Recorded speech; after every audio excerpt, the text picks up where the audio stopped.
So, I was watching this clip from the Sean Ryan show, and he was talking about why he chose to leave the SEALs after, you know, the like one tour or something like that. However many tours. He didn't do that because he was like he said he either became a SEAL at 25 or he left at 25. That I can't fully remember, but he said that he left sooner than a lot of people to join um,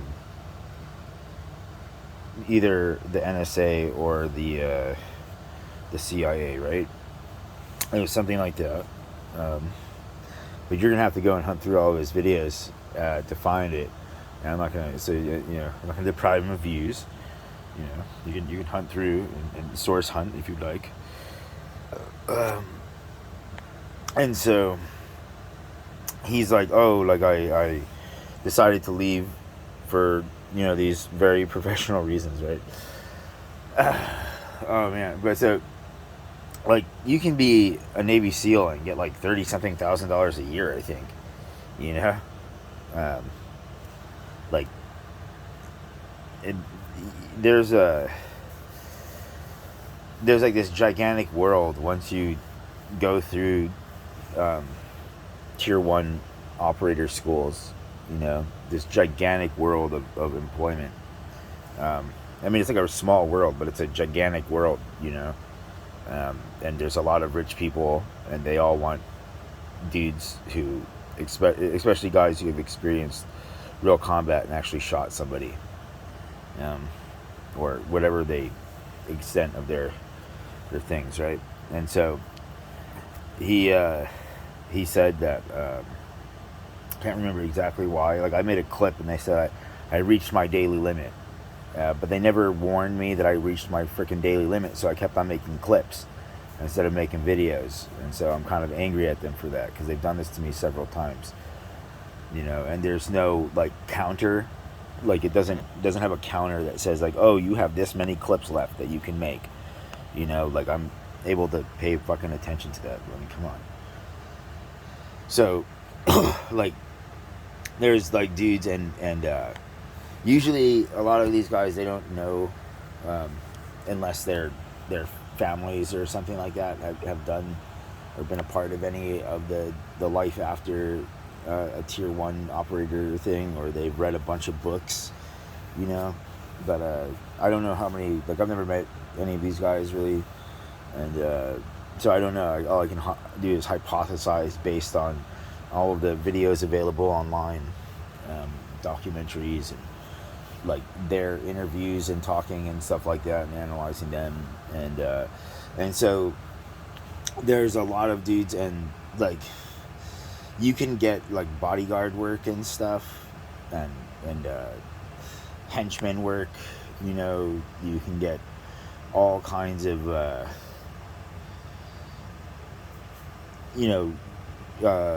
work afterwards, however you want to put it. Whether you think it's questionable or not, where you use your skills that you learn, to protect others who are doing whatever it is they're doing to whoever it is that they feel that they need a bodyguard that will, surely not hesitate to pull a trigger. And so, slash whatever, like a guy on retainer that has, this level of skills that's at least backed by some paperwork so that they can get, like, maybe they have, like, do they have henchman insurance or bodyguard insurance? They might. Like, who knows? But so these guys get they go through basic, and then they go through this SEAL training and stuff, which is like 2 years apparently, in your specialty schools or whatever it is, or whatever else there is after the basic indoctrination of like Hell Week and the however many months that it is, while they're trying to figure out whether you can, um, crush your drive to quit when your body's telling you that it's quitting time or something like that.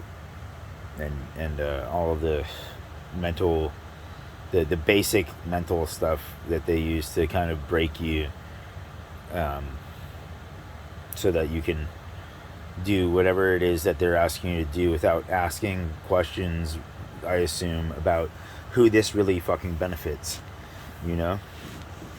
But because America is a pay-to-play country, where if you can somehow get enough money into the right hands, and these giant society groups just, are like, whoa, like, whatever, like, it's not gonna affect us, so we don't care, kind of thing.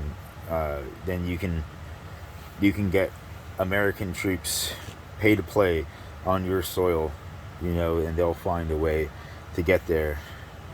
And so, like, if you can sweeten the deal and find a way to make it worthwhile and all sorts of stuff. But like, it's like a president has the ability to drop troops anywhere for any reason at any time, for like 100 days without declaring war. There's something like that.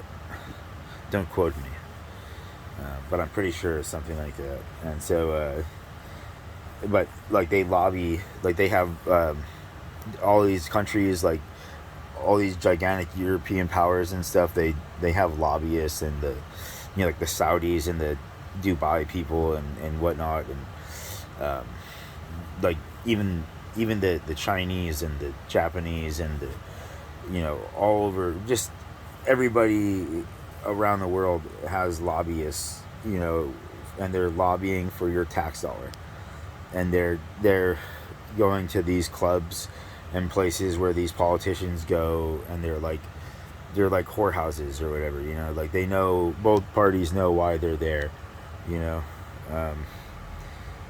they're there for you to convince them, to support your, whatever it is your agenda is, for whatever it is you're going to give them. And if you check all the right boxes for them, so that, the whole, like, what will the neighborhood think, like, who is their neighborhood, who are the people that they value enough to worry about what they think. If you check all of the boxes correctly, then they'll push for your bill or whatever, or to get, American tax dollars to pump into your country for whatever fucking reason, for private enterprise sake usually, and all kinds of, so that's one of the whole, like, oh, America's a broken country, it's so bad, and all this stuff is because of stuff like that.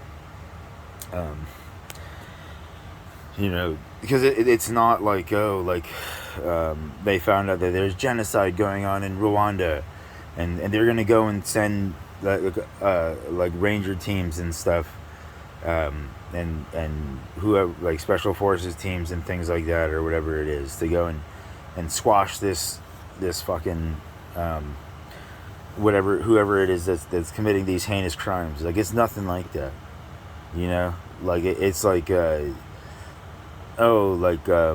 there's a bunch of resources in this area, and like, we need to have this place look a little bit more respectable, so that the main, like, when they sell it to the Christian churches and to the rest of the religion churches and stuff, that it looks more respectable when they find out that, parts of their products are coming from the resources from these areas and stuff, and so it's this is the work that you guys can get when you're out, and like that one,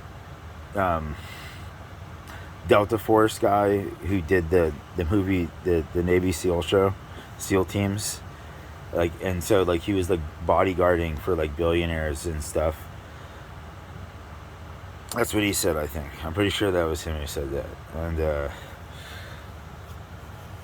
like, he's so, like, we don't know the contract between these guys. I have to assume, like, a lot of it is just, like, you're a billionaire and this guy is like a celebrity killer type,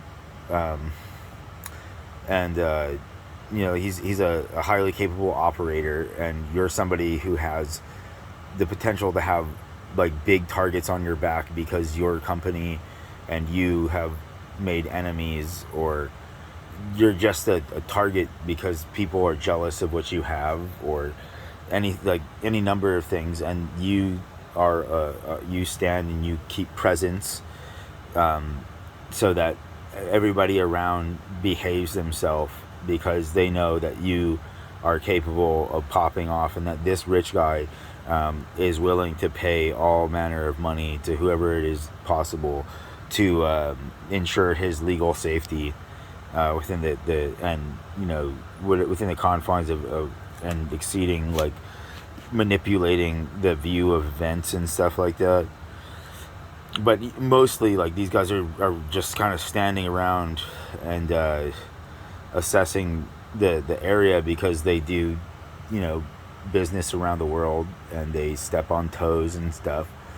And sometimes people want to kidnap you, or all kinds of things like that, or kill you because you destroyed their valley, where their family lived for a bunch of time. But you're like, it's not just cliche movie stuff. It's stuff that really happens, and they don't really talk about it in America. And if you go to other places around the world, sometimes, like, you'll see this stuff in the news, and it's like, whoa. But like, not that you can't find it in America. It's just you have to search for their news feeds and not the U.S.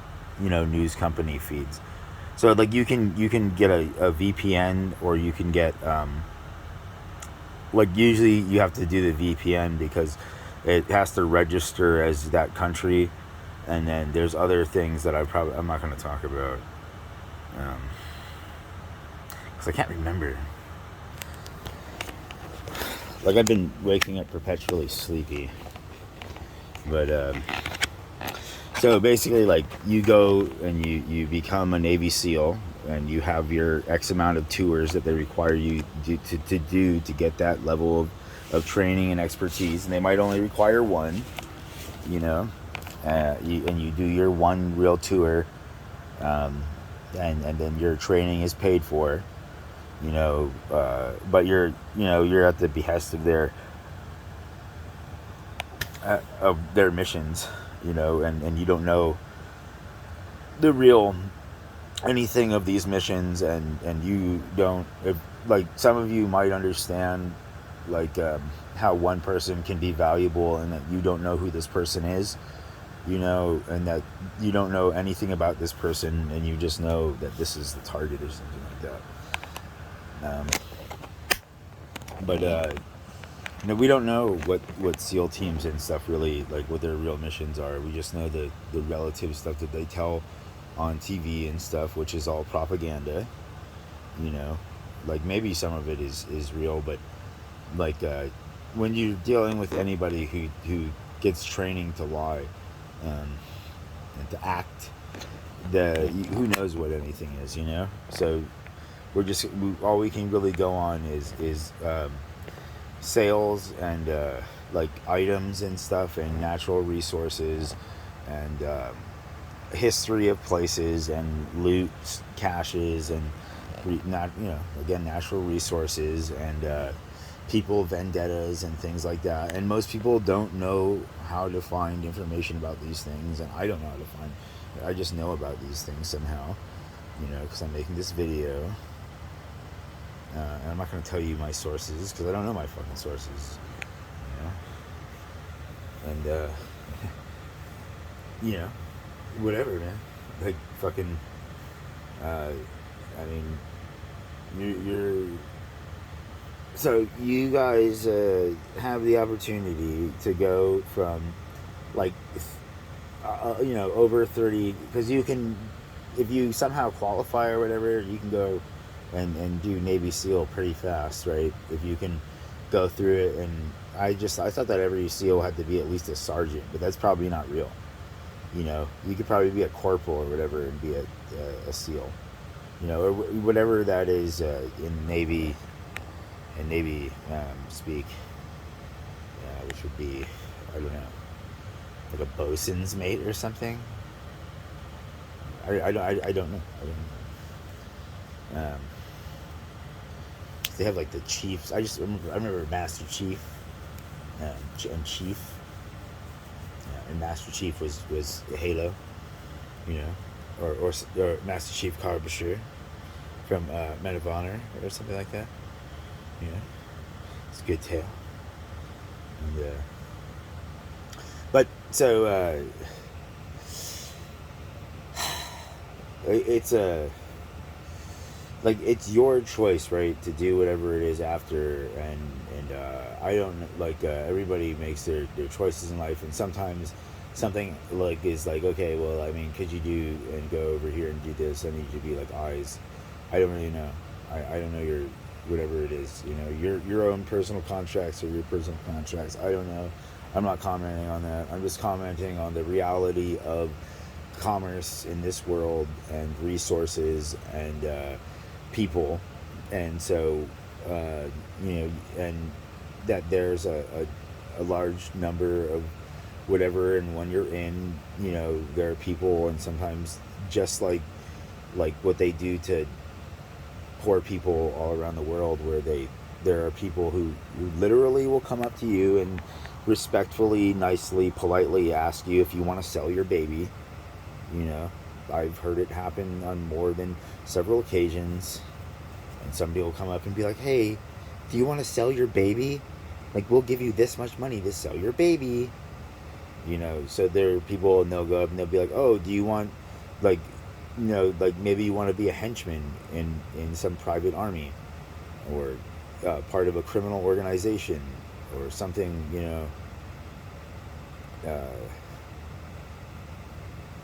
something else, you know, that those are the dark, the other side of the scale. And then there's the NSA and the, you know, what do you call those guys, the CIA and all of those other enforcement agencies and stuff, and they're also hiring at a higher pay grade than what the military is usually going to pay you, you know, unless you got a bunch of tours in, you know, because some of these dudes, like, they're besides being in love with the shit and addicted to the sound of that fucking little bird or whatever the fuck it is, or that Black Hawk, you know, the rush and the having to be like the level of accountability and the, you know, all of these things, that's what I can logically assume people get addicted to these things, you know.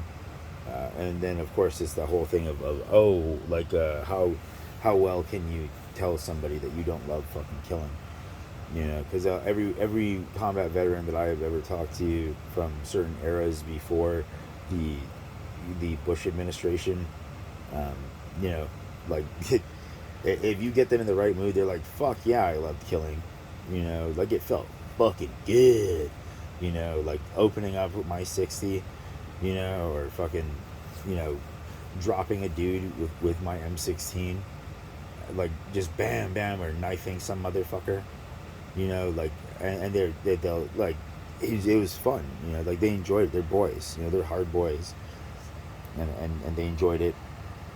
And then, you know, like in the professional scope, if you say that you enjoy that, they usually will take you off the line, and then like question you, are you mentally sound or whatever, because you're not supposed to enjoy your work, you know.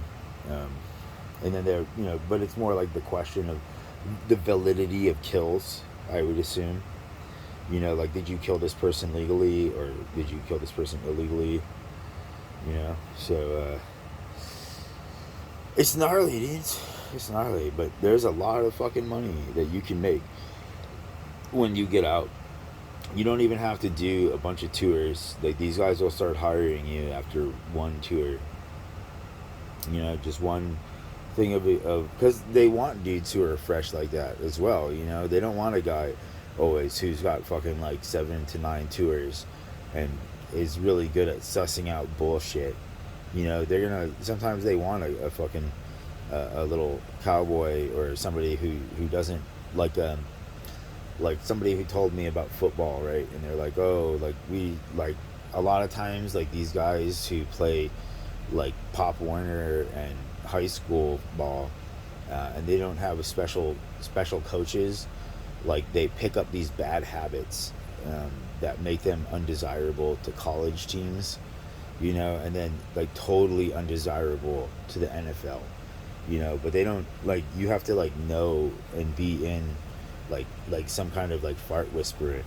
like comes and is like, oh dude, like I smell your soil, I smell it, and I'm going after it. Um, and you get better training and you get coached on your etiquettes and shit. It's a whole different fucking thing.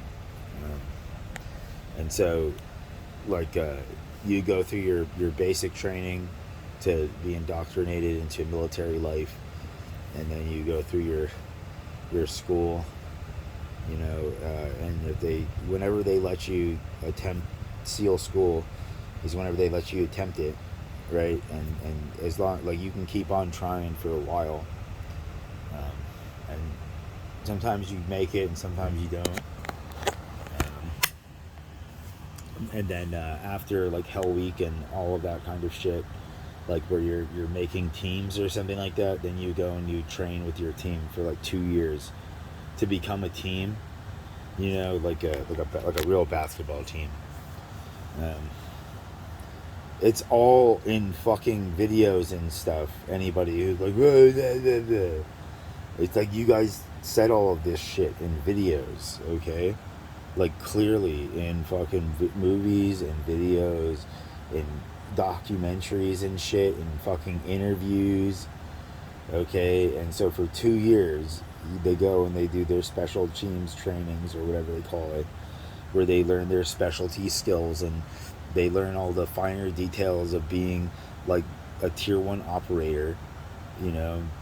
And like they, you know, like you get the call, and you're the operator, of course, you know, operator number 9, you know, operator number 8, fucking, and you know, like, how can I direct your call, you know, like, oh, like we have a village over here and we have some intel that says that this person could be here at this time, and we want you to ambush and whatnot, or there's some intel or whatever it is their missions are, you know, because generally the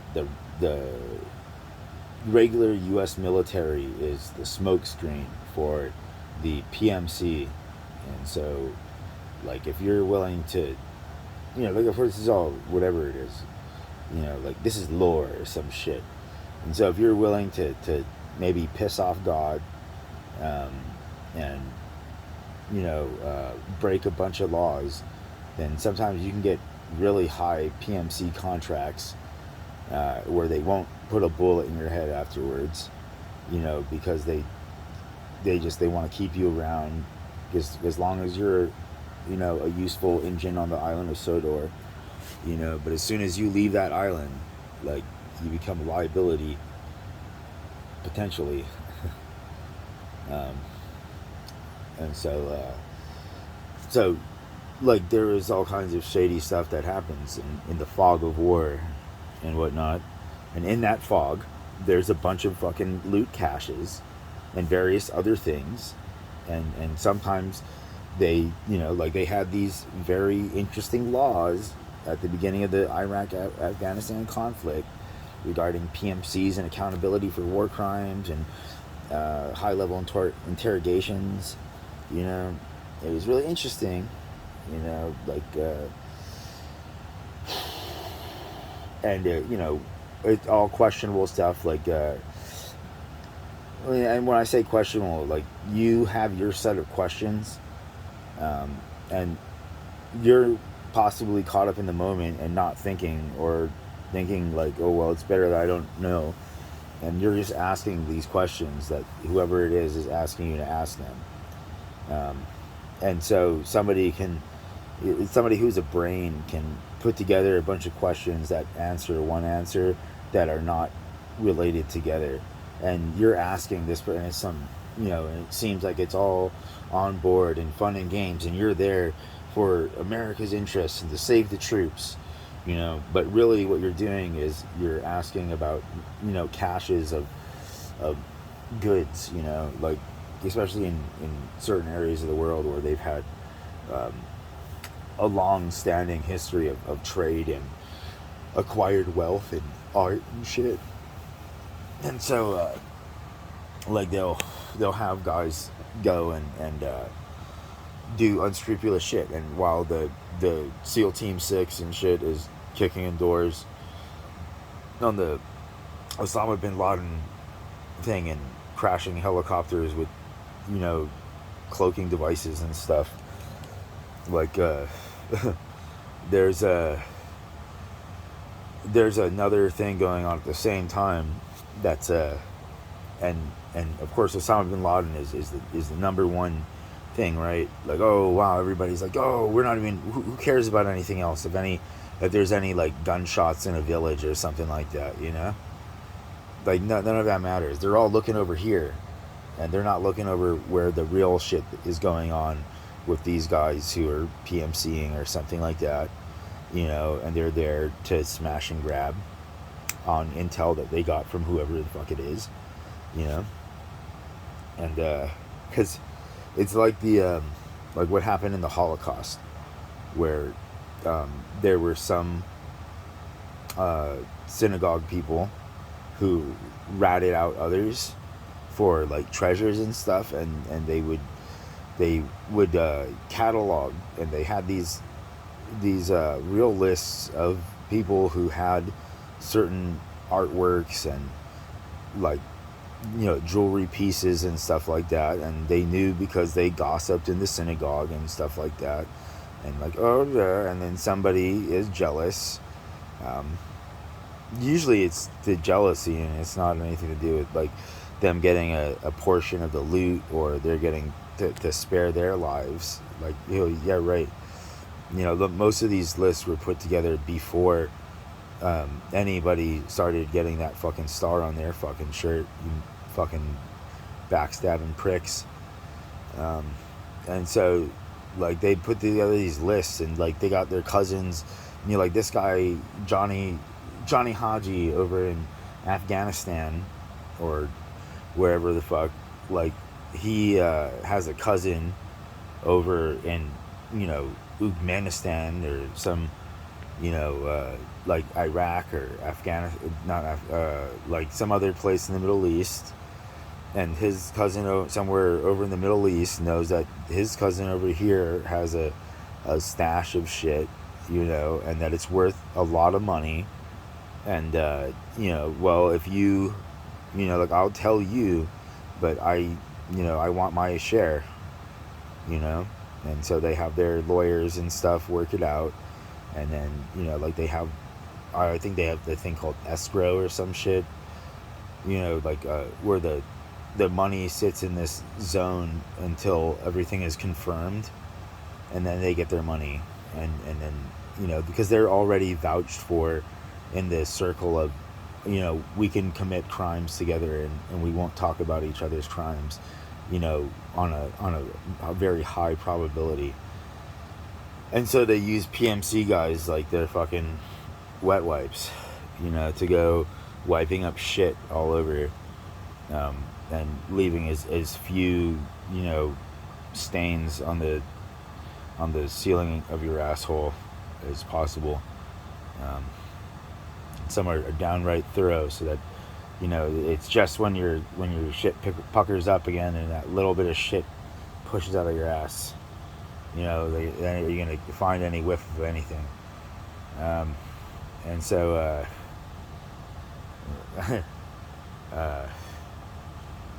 can you tell which army movies I liked by how I'm talking? Oh man, Heartbreak Ridge was hilarious.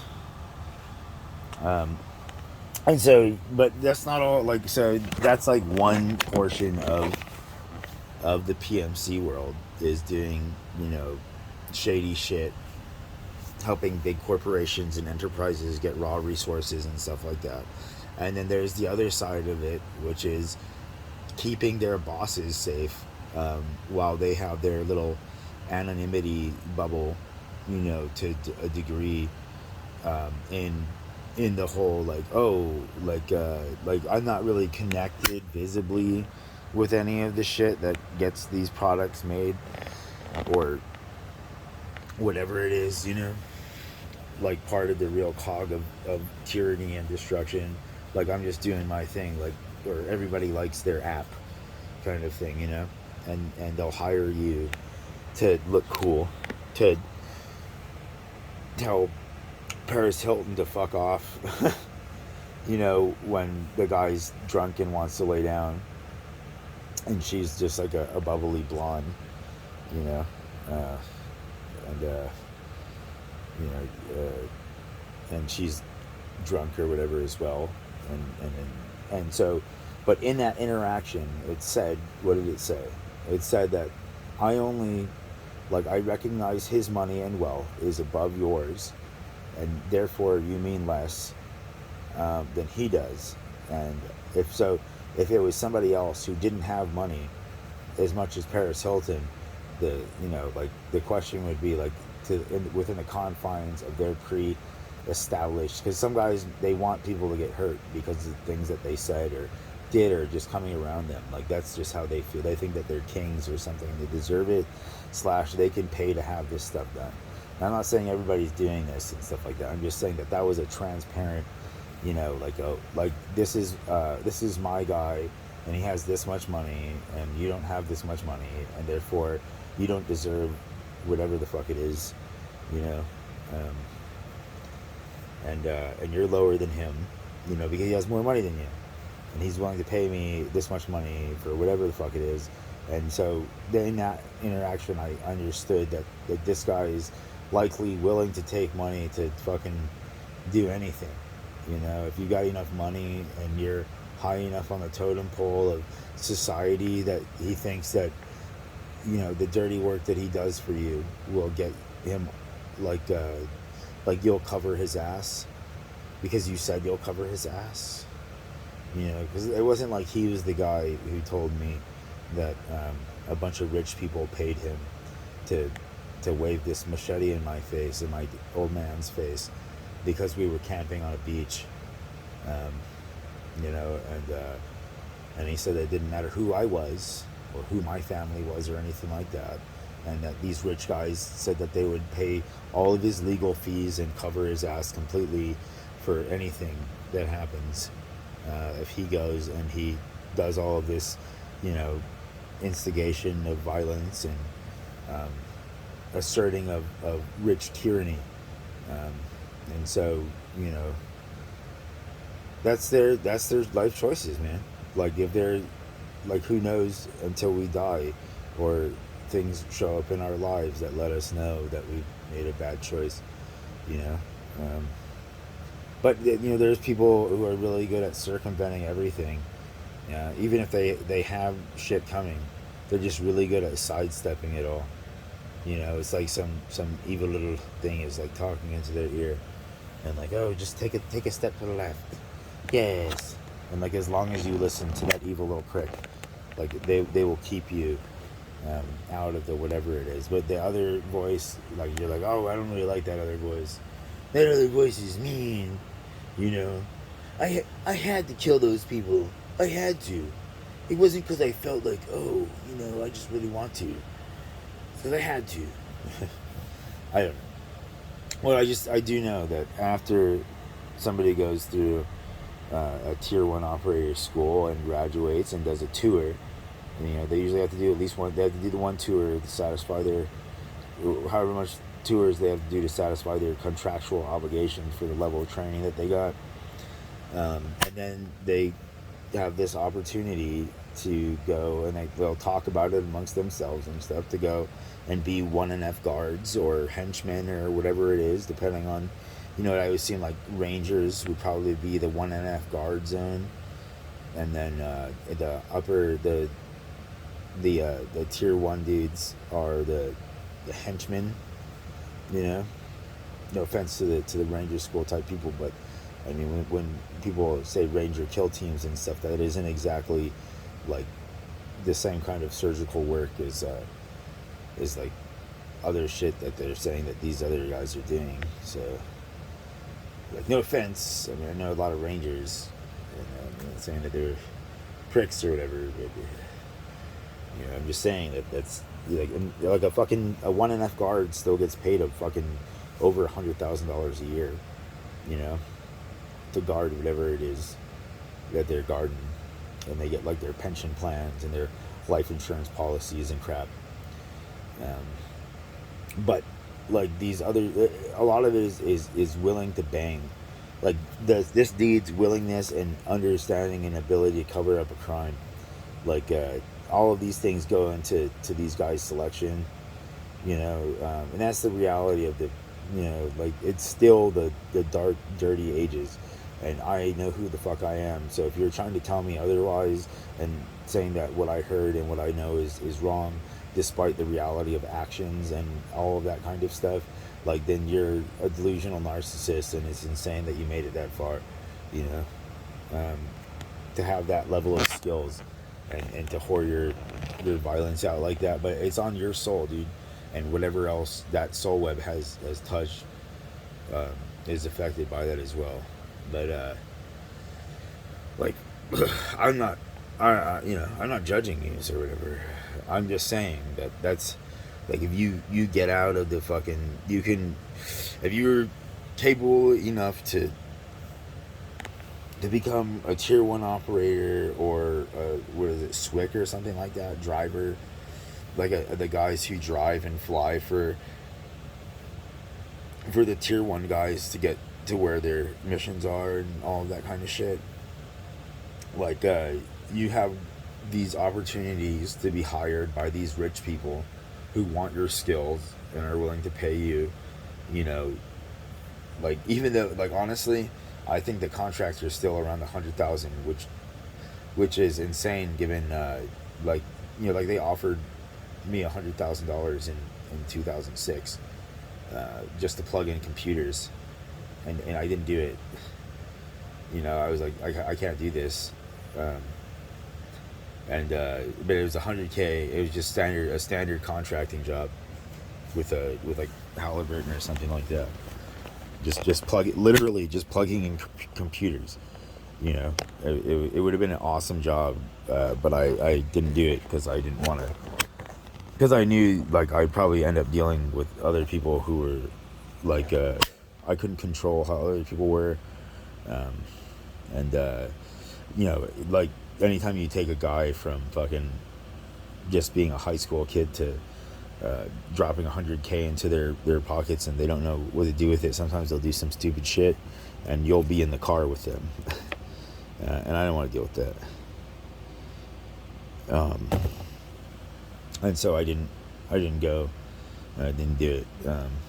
That, and I got super like raged out, like horribly depressed, you know, like horribly depressed right after high school when I realized everybody was like, oh no, now I see you as a threat, you know, like you're either going to go and join the military, or you're going to get a job, or you're going to go to college, or you're a threat to, but either way, like you're still a threat, you know, to me and to my level of what I can bribe my way out of potentially, or something like that.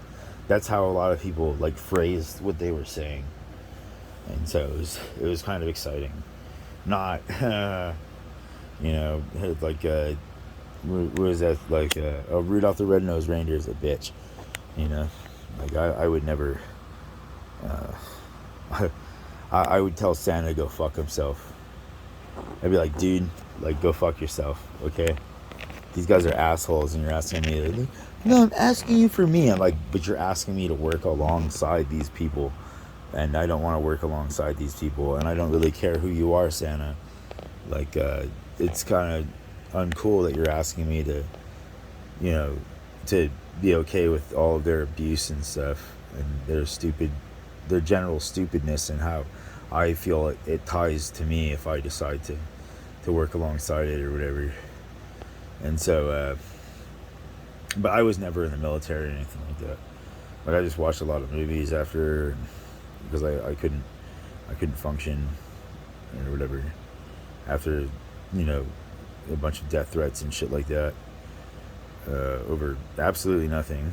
Usually it was like some girl liked me, and then some delusional middle class kid liked her, like a rapey, delusional little middle class kid or something like that. Literally, generally it was that, because most of the kids who were like from richer families, while they had their, like I didn't really come across like they were in their house with this whoever their girlfriend was doing their thing. You know, like we never crossed paths kind of thing. It was usually like middle class or worker, you know, like upper level worker drone type dudes, you know, and some girl likes me and wants to hang out, and they're like, "Blah, blah, blah, blah, blah." Like, I don't know what rape is. I don't understand anything. My mommy and daddy taught me that I'm king. I'm king. Do you smell the shit coming off of my asshole? Like, I do, because you don't know how to wipe your ass. And so, like, but also, but I wanted to be a Navy SEAL and stuff like that. And so I watched a lot of videos and all of this shit, and then I realized, like, I was like, oh no, like these guys can send me on missions that are against my moral backbone and what I feel is right and wrong. And if I decide to speak up, all of these guys who were once my brothers would deny me and crazy me, and you know, potentially whatever it is to keep their career and their stuff like that, and expect me to understand or something like that. And when I'm like, yeah, but what about, you know, like their career and life that they're alive is more important than you know, what's right and wrong, and how it could, you know, realistically tie to our souls forever. But usually a lot of these, like, they join and they want to do tier 1 operation stuff, and the upper level of military stuff, because they don't want to deal with all of the insane potential shit that can happen in the regular units, you know, like there's just, it cuts a lot of bullshit out. You know, you're dealing usually with a different caliber of people and killers. You know, they're just a little bit different in their methodology and understandings of things, like drastically different, and it cuts down on the potentiality of just grotesque war crimes like they had in Vietnam, you know, like the gang rapes and stuff like that. It really cuts down on a lot of that shit, like almost to zero probably. You know, whereas I heard from people like in the psych ward and stuff about being like gang raped by their squad mates, like a girl who got gang raped by her squad mates in the Air Force, you know, and everybody was kind of like, whatever, you know, who cares? And I was like, holy shit, that's heavy. And I knew that she was telling the truth, because I had met others who had experienced similar trauma and stuff like that. And they all have had something in common that I'm not going to tell you, because you don't need to know. But it's gnarly, man. It was gnarly, you know. And so, like, when you do the tier 1 operating stuff, like, you have a way bigger work pool when you leave, and career opportunity. But at the same time, like, you can fuck up, and I wouldn't say you're fucking up necessarily, but you can decide that you don't like how something is viewed or something like that, and then everybody will, I'm pretty sure that a lot of people will ostracize you, and it is like that, like, and people will be like, oh, but I don't know, like, I'm not part of any of that shit.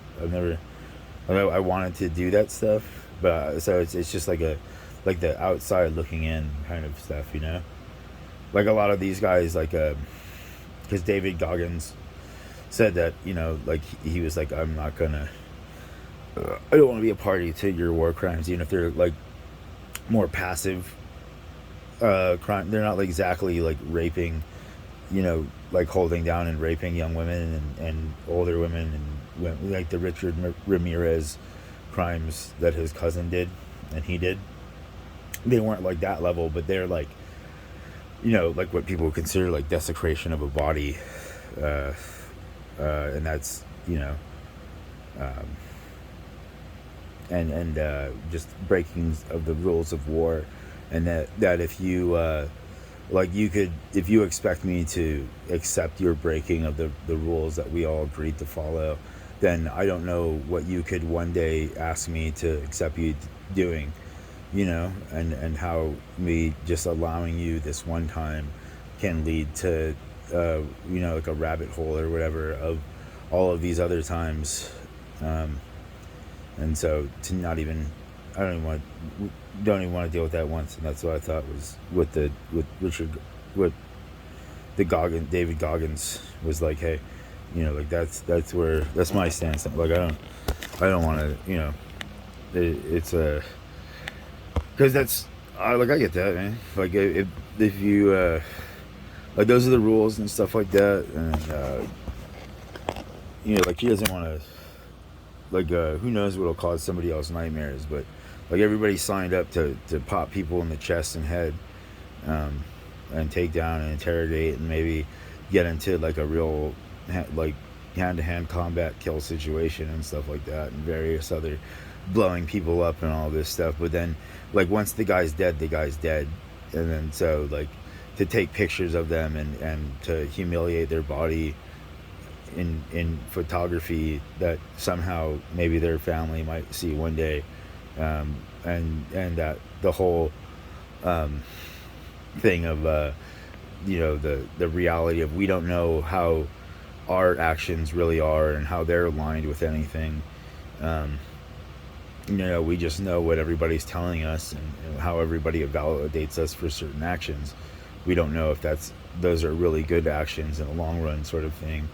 And so it's and that if I ended up, like it was like humiliating and sad, and I'm sure the families of those guys who were dragged and mutilated and stuff all over Somalia, like I'm sure they didn't really want to watch that, even though they're already dead. But that's like just something that some people have a problem with. And that was one of the rules of war, and so it was just like, okay, well that's a hard one, but at least it wasn't like gang rape and stuff, because that's what I don't think I could handle that. I always thought like if I was in those kinds of situations, and I saw if my whole squad decided to go and do that to some hot chick, like I would probably just frag them. Like fuck them. I don't want them linked to my soul. Like that's so fucked up, and that they would make me like no, just that it's happening. That we're here and this person doesn't have anything to do, and that the whole mentality of we could die at any moment, and so we'll fucking do whatever the fuck we want, and justify it as war and shit like that. Like fuck that. That's definitely not what I would have signed up for. And like the whole thing of joining anything that's not regular military is because you're hoping that you're fighting next to just better people in general. And so that's my piece on that, I guess. And so there's so much fucking jobs in the private contracting sector for security and shit.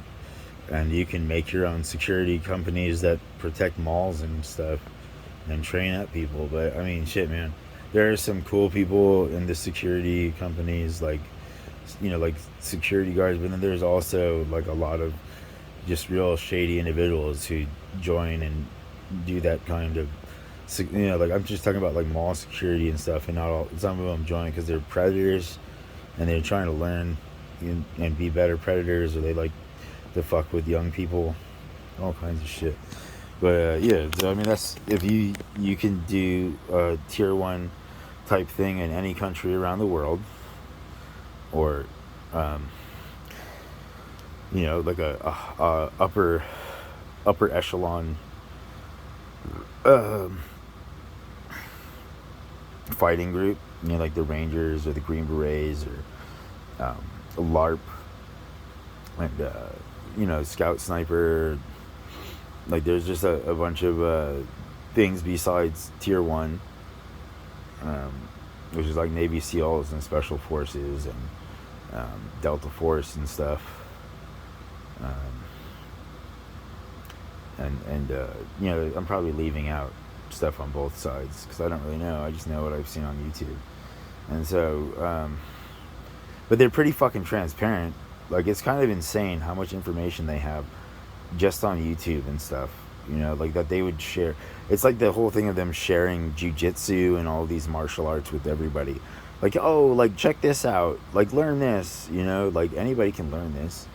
And anybody, like, who knows what somebody's moral compass and shit is when they're alone. And I definitely met a lot of people who put on this really great facade so that the whole room thinks that they're just an amazing, glowing person. And then behind closed doors, like, as soon as they think that you're an invalid person, like, and the rest of the group won't care, they'll start fucking with you. You know, so, gosh, like, what a shitty. Yeah, so, yeah, that's about it. That's about all I have to say about that.